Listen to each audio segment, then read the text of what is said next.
अस्सलामुअलैकुम नाजरीन, क्रिकेट की ताज़ा तरीन अपडेट हासिल करने के लिए मेरे चैनल को सब्सक्राइब कर लें। मोहम्मद रिजवान का आलमी रिकॉर्ड टूट गया। वेस्ट इंडीज के विकेट कीपर बल्लेबाज निकोलस पूरान ने एक कैलेंडर ईयर में सबसे ज्यादा रन बनाने का नया रिकॉर्ड बनाकर T20 की तारीख में अपना नाम दर्ज कर लिया है। कैरेबियन प्रीमियर लीग में टर्मागो नाइट राइडर के लिए खेलते हुए पूरान ने पाकिस्तान के मोहम्मद रिजवान के 2036 रन का रिकॉर्ड तोड़ दिया, जो 2021 में कायम किया गया था।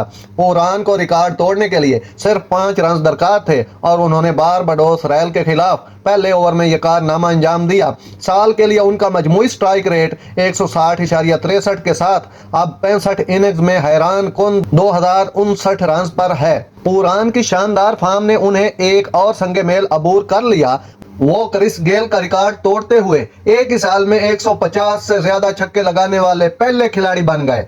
जारी CPL 2024 में पूरान ने 175.28 के स्ट्राइक रेट से 9 इनिंग्स में 312 रन बनाए हैं। उनकी हालिया कारकर्दगी ने बारबाडोस रॉयल के खिलाफ 30 रन की फतह को यकीनी बनाने में मदद की। जनूबी अफ्रीका के रीजा हेंड्रिक्स 1555 रन के साथ पीछे हैं। पाकिस्तान के बाबर आजम 1480 रन के साथ दूसरे नंबर पर हैं। नाजरीन, ऐसी बर वक्त खबरें सुनने के लिए मेरे चैनल को सब्सक्राइब कर लें। अल्लाह हाफिज।